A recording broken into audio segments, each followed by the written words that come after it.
अपने बहुजन समाज की एक महिला है डॉक्टर रितु, जो इतने अपने दम पर इतना आगे तक खींचकर एक धरने को लेकर आ सकती हैं। जहां पुरुषों की भी हिम्मत जो है वो चुक जाती है, वहां ये लड़की बैठी हुई है 100 दिन से, बारिश में भी, और अब बरसात खत्म हो गई है, सर्दियाँ शुरू हो गई हैं, और तब भी इसकी हिम्मत में ज़रा सी भी फ़र्क नहीं आया है।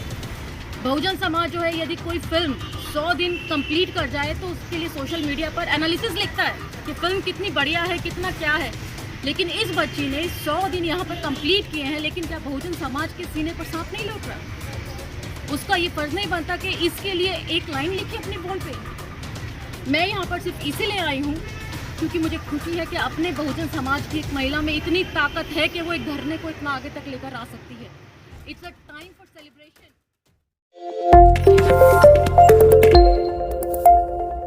नमस्कार, मैं राहुल नागपाल और आप देख रहे हैं हमारा यूट्यूब चैनल बोल 85। मैं दिल्ली यूनिवर्सिटी में हूं और मेरे इस तरफ डॉक्टर रीतू और इस तरफ एडवोकेट महमूद प्राचा हैं।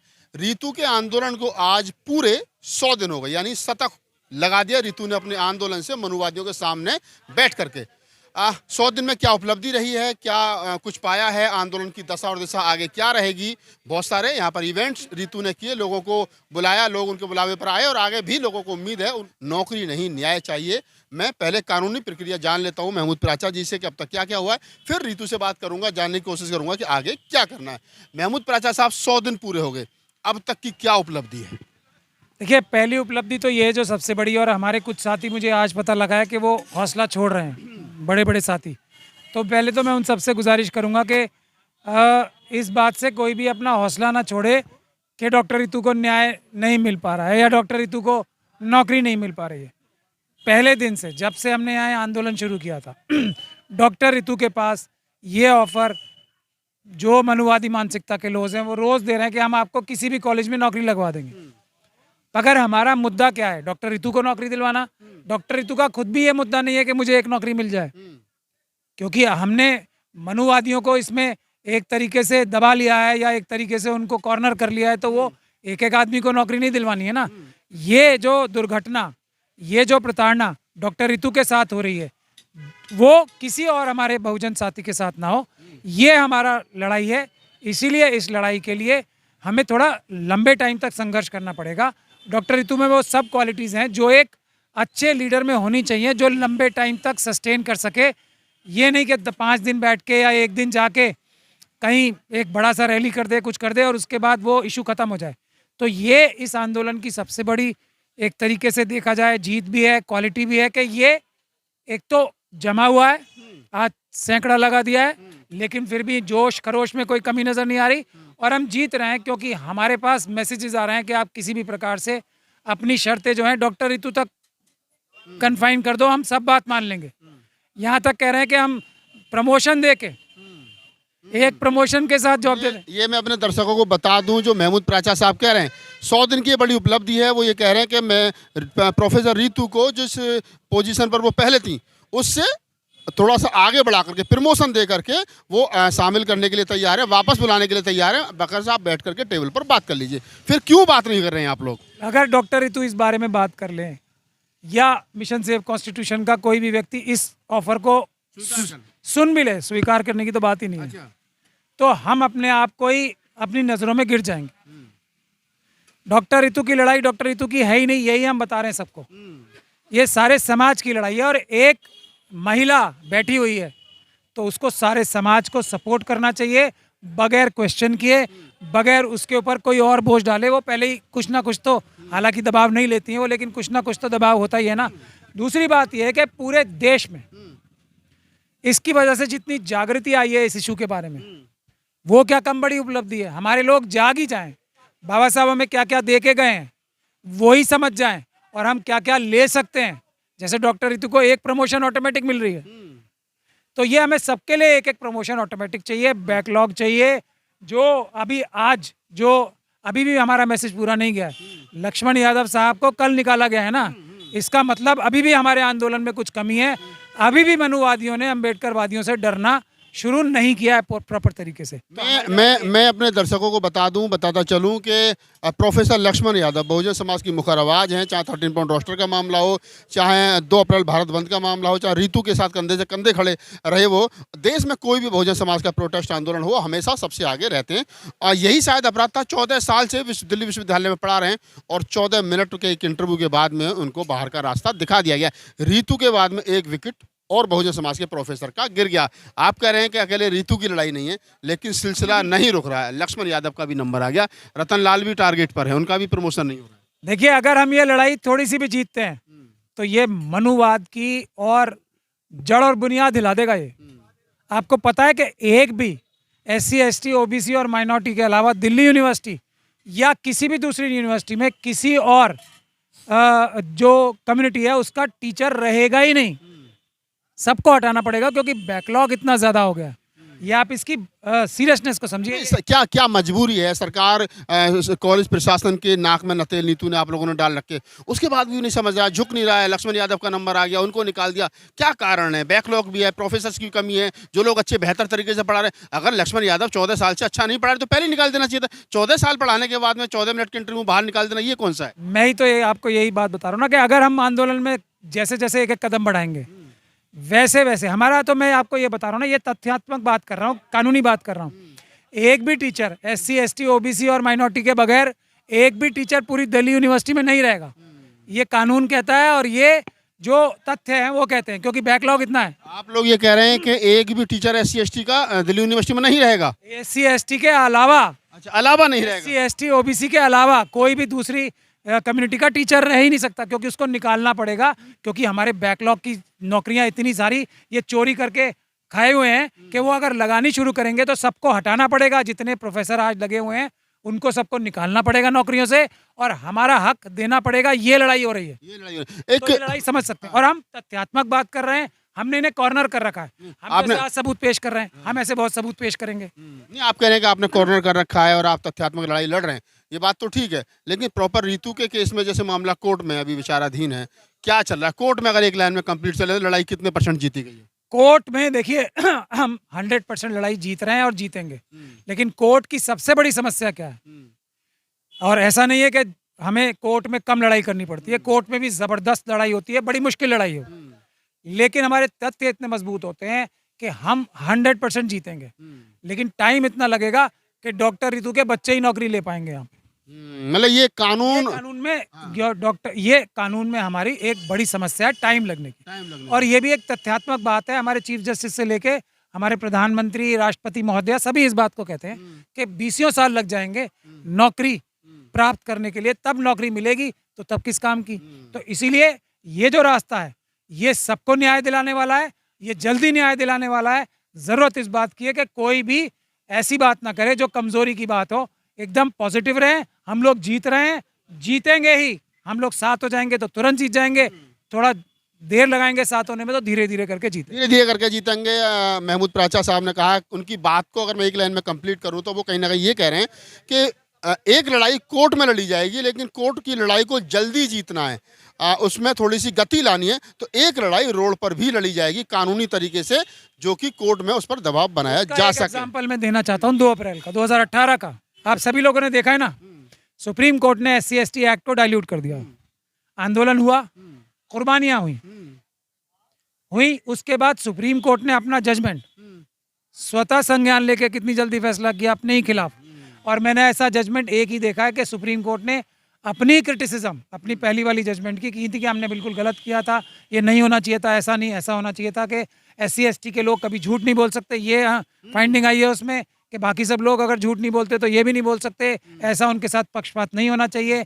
वो FIR कराने जाते तो उनको भगा दिया जाता है, उनके साथ पुलिस नहीं देती, उनके गवाहों को डरा धमका लिया जाता है। ये सब सुप्रीम कोर्ट ने अपनी और अपनी पुरानी जजमेंट को गलत मानते हुए ये सब बातें तो महमूद प्राचा साहब, ये आंदोलन की उपलब्धि है। आंदोलन कोई भी हो, 2 तारीख का हो, 13 मिनट रोस्टर का हो, और बहुत सारे आंदोलन के नाम जिक्र यहाँ पर किए जा सकते हैं। दबाव बना करके इस देश के अंदर जो कोर्ट है उसको भी अपनी बात मनवाने का एक कानूनी तरीका, कानूनी रास्ता है। मैं डॉक्टर रीतू से बात करता हूँ। डॉक्टर रीतू, 100 दिन उपलब्धि महमूद प्राचा साहब ने कानूनी और जो सामाजिक आंदोलन है उसकी बता दी। यहाँ से आगे का क्या रास्ता है, क्या सोचा है? ऐसे ही बैठे रहेंगे? दिसंबर, आज 5 दिसंबर या कल 6 दिसंबर बाबा साहब की पुण्यतिथि है, क्या यहाँ से आगे अपने लोगों से अपील करना चाहते हो? अगर ये आज 1 डबल डिजिट है, 1 ट्रिपल डिजिट भी होगा तभी यहीं पे रहेंगे, 1 इंच भी नहीं हटेंगे। हौसले भी वैसे ही बुलंद है, आपने देख ही लिया हमें। हाँ ठीक है, हमारी सेहत ऊपर नीचे हो सकती है, मौसम का आगाज़ है, बट हम लोग 1 इंच भी नहीं हिलेंगे, क्योंकि हमें अपनी मंजिल का पता है हमें क्या चाहिए, उसके लिए हम अड़े रहेंगे। अगर हम नहीं लड़े तो कोई नहीं लड़ेगा, ये भी आज मैं दावे के साथ कहती हूँ।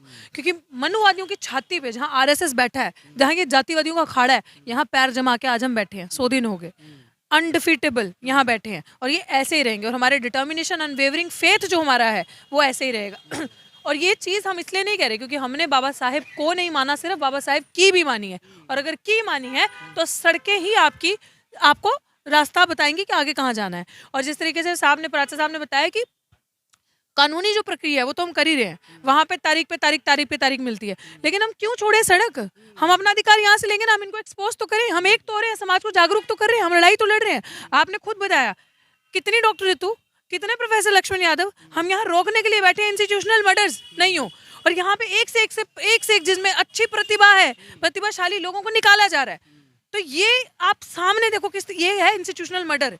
ये भी किसी का पूरा घर बर्बाद कर देना 14 मिनट के इंटरव्यू में डिसाइड हो गया, इसका मतलब वो 14 साल से जो पढ़ा रहा था वो फर्जी पढ़ा रहा था, 14 साल से वो पढ़ाने के लायक नहीं होना तो ये चाहिए कि 14 साल से जितने बच्चे पढ़ाए उनमें कितने कामयाब हुए। अगर इंटरव्यू करना तो इसमें करना चाहिए। वो भी बात सही है, लेकिन आप मुझे ये बताएं, क्या मैं आपसे ये चीज़, मैं अपने आपके दर्शकों को और समाज को ये चीज़ बताना चाह रही हूँ कि 14 मिनट के इंटरव्यू ने तय कर दिया कि वो बंदा 14 साल से जो पढ़ा रहा है उस कुर्सी के पढ़ाने के लायक नहीं है। ये इसका आर्ग्यूमेंट समझिए क्यों?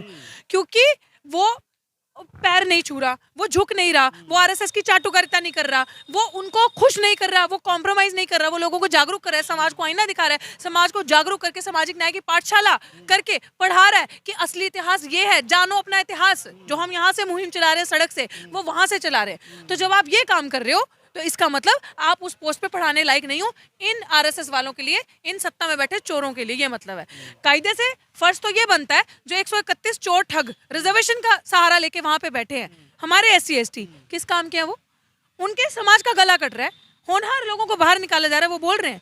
तो उनसे तो हमें उम्मीद भी नहीं है, उनको तो हम अपने समाज का भी नहीं कहते। लेकिन जो अपोजिशन है, जो अपोजिशन लीडर्स हैं, आज तो मैं रिक्वेस्ट करूंगी, जितने बहुजन चिंतक है ना, जो अपने आप को सो कॉल्ड बहुजन चिंतक कहते हैं, एक दिन जंतर मंतर घेरने से नहीं होगा, इंसाफ नहीं मिलेगा, नहीं बचेगा संविधान। एक दिन रैली निकालने से नहीं बचेगी, इंस्टीट्यूशनल मर्डर स्टॉप नहीं होंगे।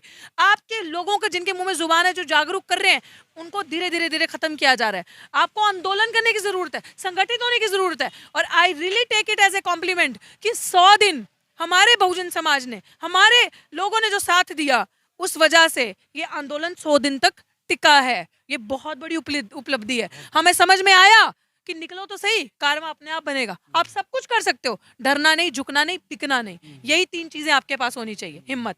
एंड आई थिंक सर ने सब बता ही दिया कि आपको क्या चल रहा है, और हमारे हौसले ऐसे ही हैं। समाज से यही अपील है, जो आपके चैनल के माध्यम से देख रहे हैं, कि बस निकल के आओ, सुनी सुनाई बातों पे मत जाओ। और ये तथ्य राहुल जी, अभी आज प्राचा साहब की वजह से हम ये दिखा रहे हैं, हमें अलाउड नहीं होता कोई भी सबूत जो है इस तरीके से देना। तो सर ने आज परमिशन दी, सर ने खुद कहा कि अपनी जनता की अदालत फैसला करेगी। ये भारत सरकार ने जब रिप्लाई मांगा था यूनिवर्सिटी से कि एक चिट्ठी हमारे पास आई है कि आपने किसी को जाति के आधार पर प्रताड़ित किया है, उसका सबूत दो, वो क्या चीज है, उसका मतलब प्रूफ बताओ कि ऐसा है, आंसर दो। तो ये चिट्ठी दौलत राम कॉलेज की चेयरमैन ने भारत सरकार को लिखी थी, ये मैं आपको दे दूंगी, प्लीज पेस्ट कीजिएगा ताकि दर्शक ये चीज पढ़ सके। और बता दीजिए इसमें क्या लिखा है, हिंदी में बता दीजिए हमारे दर्शकों को।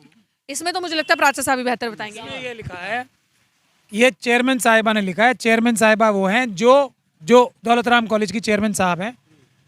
वो चेयरमैन साहब कौन होते हैं पहले ये समझ लीजिए, वो मैनेजिंग कमेटी की बॉस थी। मतलब उन्हीं के इशारे पे सब कुछ होता है, उन्हीं के इशारे पे ये प्रिंसिपल अच्छा काम कर रही है, वही तय करेंगी ये टीचर अच्छा काम कर रहा है, इस टीचर को रखना है और इस टीचर को निकालना है। वही प्रिंसिपल को भी ये तय करेंगी ये प्रिंसिपल ठीक है या अच्छी है या बुरी है। ऐसी व्यक्तित्व ने क्या कहा, गवर्नमेंट ऑफ इंडिया के इंक्वायरी कमेटी में ये लिख के दिया, और ये लिख के दिया है, कोई ज़बानी जमा खर्च नहीं है। गवर्नमेंट ऑफ इंडिया को ये लिख के दिया कि डॉक्टर रितु से, जो बातें मैं कहता रहा हूँ ना अब तक, के डॉक्टर रितु के सामने अगर आमने सामने बिठा के बात किया जाएगा तो प्रिंसिपल सविता रॉय डफर साबित होगी डॉक्टर रितु से। किसी भी टॉपिक से आप बात करा लीजिए। ये चेयरमैन लिख रहे हैं। मैं ये बोलता था, अच्छा, आप बोलते थे। ये लोग ये सोचते होंगे मैं अपनी तरफ से बोल रहा था। मैं ये बोलता था कि डॉक्टर रितु के कपड़ों से, डॉक्टर रितु के हाव भाव से, डॉक्टर रितु के बात करने से, डॉक्टर रितु की पर्सनैलिटी से, डॉक्टर रितु के से जो सब इम्प्रेस हो जाते थे, डॉक्टर रितु जो आउट ऑफ जो द वे जाके जिस तरीके से बच्चों को पढ़ा रही थी, उससे हर एक को और प्रिंसिपल साहिबा को इंफीरियोरिटी कॉम्प्लेक्स होता था कि कोई इंसान इतना भी बेहतर हो सकता है हमसे, अपने आप में शर्मिंदगी होती थी। ये सब मैं कहता था। शेड्यूल कास्ट का, और वो भी लड़की। वो भी लड़की और उसके बाद तुर्रा ये कि वो शेड्यूल कास्ट की भी है। वैसे भी होता तो ये मैं बोलता था, बोलते थे तब तक बोलता था। कोई सोचता होगा कि प्राचा साहब क्योंकि तरफ से बातों को बना रहे हैं, रितु की एक मतलब फेस वैल्यू समाज में बनाने की कोशिश। पंजाब की मेरी ये कन्वीनर है और वैसे भी मैं इनका वकील भी हूँ, तो मैं झूठी तारीफ करता हूँ इनकी। ये मैं बोलता था, इनकी दौलत राम की चेयरमैन ने यही बातें लिख के किसको दी हैं? भारत सरकार को ऑफिशियली। तो मैं अपने घर से नहीं बोल रहा था, मैं अपनी ओपिनियन डॉक्टर रितु के बारे में नहीं बताता था। ये भारत सरकार को ऑफिशियल चेयरमैन ने चिट्ठी लिखी, लेकिन इस चेयरमैन को क्योंकि वो इंसाफ पसंद थी, भले ही वो मनुवादी बैकग्राउंड से आती थी, लेकिन इंसाफ पसंद थी। और हम लोग जो इंसाफ पसंद होता है उसकी इज्जत करते हैं, चाहे वो किसी भी बैकग्राउंड से आए। तो इतना प्रताड़ित किया मनुवादियों ने मिलकर उन्हें कि डॉक्टर रितु के सदमे में, डॉक्टर रितु को न्याय न दिलवाने के सदमे में उनकी मृत्यु हुई है। ये जाके आप उनके जो उनका परिवार है उससे भी बात कर सकते हैं। तो एक इतनी अच्छी महिला थी जो डॉक्टर रितु के साथ इतनी बड़ी नाइंसाफी हो रही थी कि उसकी मृत्यु ही हो गई इस सदमे में। और ये सब बातें वो लिख के गई हैं डॉक्टर रितु के बारे में, और इस सविता रॉय को क्रिमिनल लिख के गई हैं कि ये तो हैबिचुअल है प्रताड़ित करने में। पुराने कॉलेज में भी इसने एक प्रिंसिपल को अपनी जाति की वजह से प्रताड़ित किया था, और ये इस लायक नहीं है कि प्रिंसिपल रहे। ये उनकी चेयरमैन ने लिखा। चेयरमैन की बात है। मैंने एडवोकेट महमूद प्राचा और डॉक्टर रितु से बात की। 100 दिन कंप्लीट, आज 5 दिसंबर 2023, कल 6 दिसंबर बाबा साहब की पुण्यतिथि की पूर्व संध्या पर खड़े होकर के हम यहाँ बात कर रहे हैं। मैंने दोनों से जानने की कोशिश की, कानूनी तरीके से भी, और जो सामाजिक अनुभव 100 दिन का आंदोलन का, प्रोटेस्ट का, जो प्रोफेसर रितु को रहा है, उनका क्या रहा और आगे वो क्या करना चाहिए। दोनों ने अपनी बातें बेबाकी से रखी। दोनों से बातचीत करने का मेरा मकसद यही था कि ताकि आसान और सरल भाषा में गाँव देहात हाशिए पर समाज जो रहता है, खेती में जो काम करता है, किसान मजदूर, उस तक प्रोफेसर रितु के आंदोलन की उपलब्धि 100 दिन की वहां तक पहुंच सके। आप इस पूरे इंटरव्यू के बारे में, पूरी बातचीत के बारे में आप क्या सोचते हैं, 100 दिन के आंदोलन के बारे में क्या सोचते हैं, आप अपनी प्रतिक्रिया दे सकते हैं। कमेंट्स बॉक्स में जाइए, कमेंट्स कीजिए। मेल करना चाहते हो तो हमें rahulnagpal@gmail.com पर मेल कर सकते हैं। नीचे चले हुए नंबर पर आप हमें व्हाट्सएप भी कर सकते हैं। धन्यवाद।